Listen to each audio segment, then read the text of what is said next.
Assalamualaikum warahmatullahi wabarakatuh. Pada kesempatan kali ini, saya akan membahas tentang bab 3. A. Hakikat belajar. Belajar merupakan suatu proses memperoleh pengetahuan dan pengalaman dalam wujud, berbahan tingkah laku, dan kemampuan bereaksi yang relatif permanen atau menetap karena adanya apa? Adanya interaksi individu dengan lingkungannya. Adapun ciri-ciri perubahan tingkah laku dalam belajar adalah bila kita menyadari bahwa pengetahuan kita bertambah, itu namanya belajar. Kalau tidak diketahui atau tidak sadar, itu bukan namanya belajar. Sebagai hasil belajar, perubahan terjadi dalam diri seseorang berlangsung secara berkesinambungan dan tidak statis. Misalnya, jika kita belajar menulis, dari kita tidak bisa menulis sampai bisa menulis dan berlanjut jadi tulisan yang indah.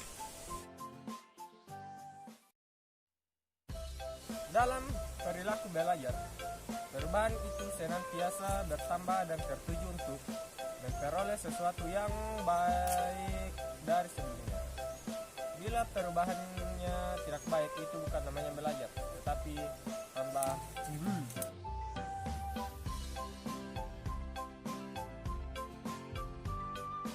Perubahan yang terjadi karena belajar bersifat menetap atau permanen. Misalnya, percakapan orang dalam bermain PUBG tidak akan hilang begitu saja, melainkan akan terus dimiliki, bahkan akan makin berkembang dan jadi pro player bila terus dilatih.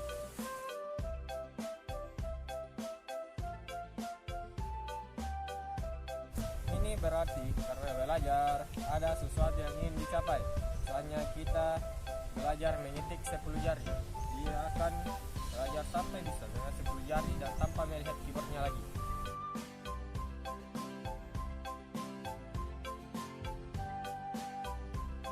Jika seseorang belajar sesuatu, sebagai hasilnya ia akan mengalami perubahan tingkah laku secara menyeluruh dalam sikap, keterampilan, pengetahuan, dan sebagainya.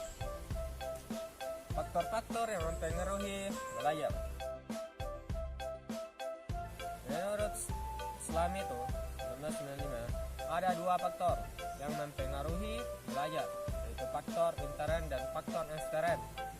Faktor intern meliputi kesehatan dan cedera tubuh, inteligensi, minat, bakat, motif, kematangan dan kelelahan, dan sebagainya juga. Faktor ekstern meliputi cara orang tua mendidik, suasana rumah, keadaan ekonomi keluarga, kurikulum sekolah, relasi guru dan siswa, dan metode belajar, dan sebagainya yang bisa kita dapatkan di rumah atau di sekolah. Tujuan belajar. Tujuan belajar ada 3, yaitu memberikan panduan dan merencanakan pembelajaran, berguna dalam prestasi belajar. Siswa mengetahui apa yang dipelajari sehingga selanjutnya ia dapat lebih mengarahkan perhatian dan usahanya. Ingatan dan lupa. Lupa atau forgetting adalah hilangnya kemampuan untuk menyebut atau memproduksi kembali apa-apa yang sebelumnya kita pelajari.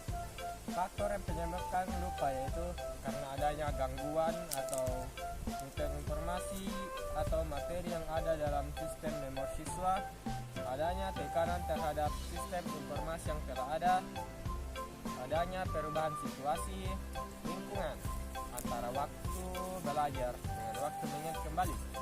Materi pelajaran yang telah dikuasai tidak pernah digunakan lagi.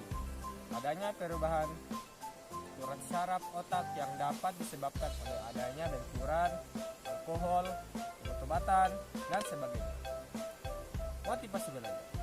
Motivasi belajar menurut Wolski merupakan suatu kondisi yang menyebabkan perilaku tertentu dan ketahanan pada perilaku tersebut.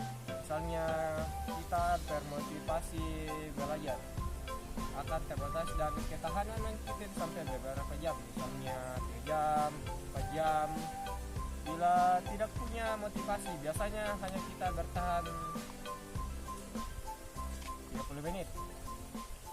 Ada 4 macam motivasi, yaitu motivasi instrumental, biasa karena adanya hadiah instrumental, sosial karena adanya penyelenggaraan tugas atau sebagainya, motivasi prestasi karena dia ingin meraih prestasi, dan motivasi intrinsik karena keinginan sendiri. Teori belajar dan aplikasinya. 1. Teori belajar kognitif. Pendekatan psikologi kognitif lebih menekankan arti proses internal manusia, tingkah laku manusia yang ditampak tidak dapat diukur dan diterangkan tanpa melibatkan proses mental, misalnya motivasi, sengajaan, keyakinan, dan sebagainya. Dengan kata lain, tingkah laku tersebut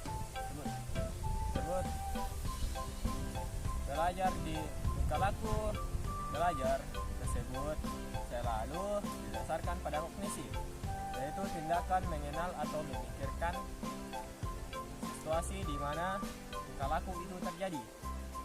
Dalam situasi belajar, seseorang terlibat langsung dalam situasi itu dan memperoleh insight untuk pemecahan masalah. Piaget.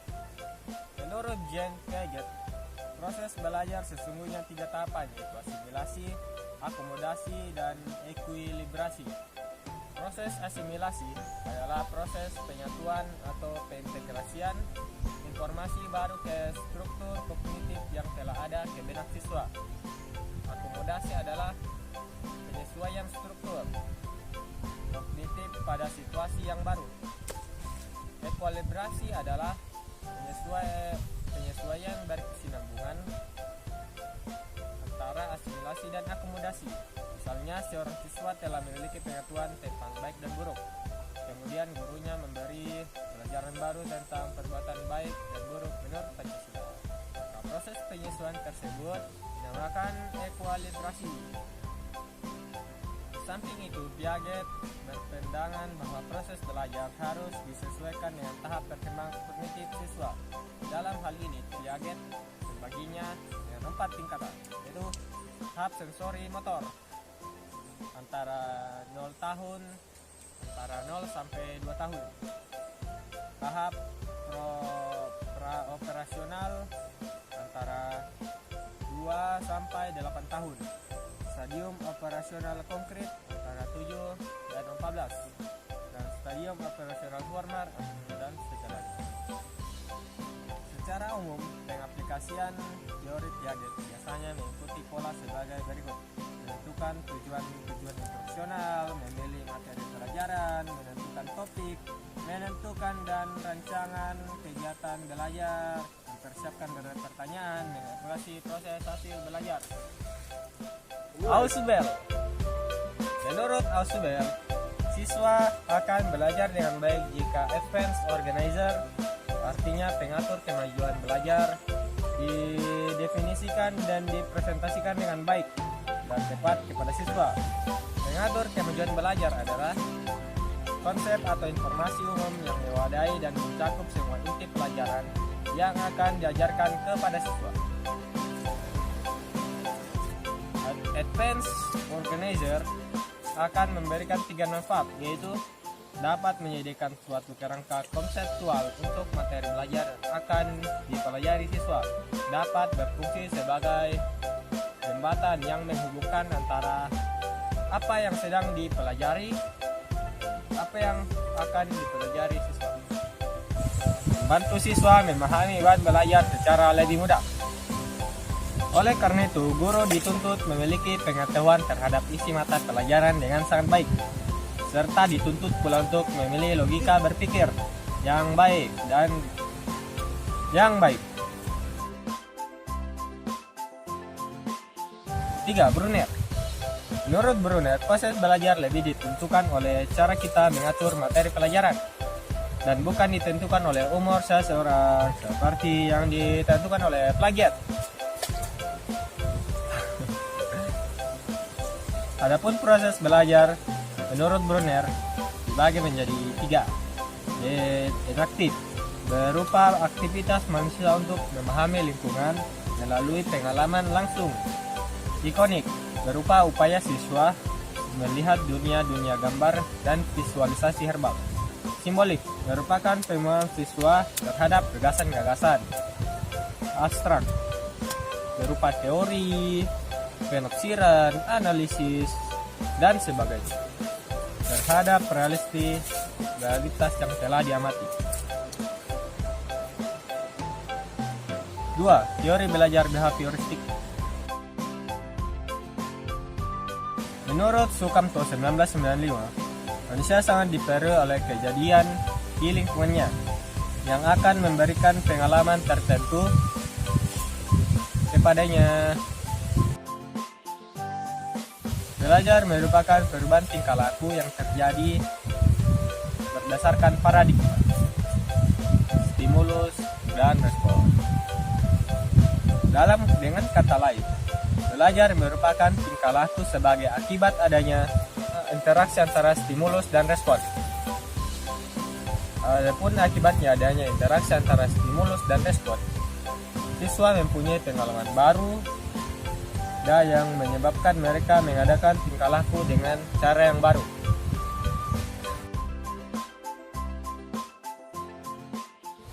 Teori belajar ini dikelompokkan antara lain yaitu teori belajar behavioristik dengan tokoh Edward Lee Thorndike, dan teori belajar klasikal conditioning dengan tokoh Pavlov, dan teori belajar deskriptif behavioris atau operant conditioning dengan tokoh Skinner.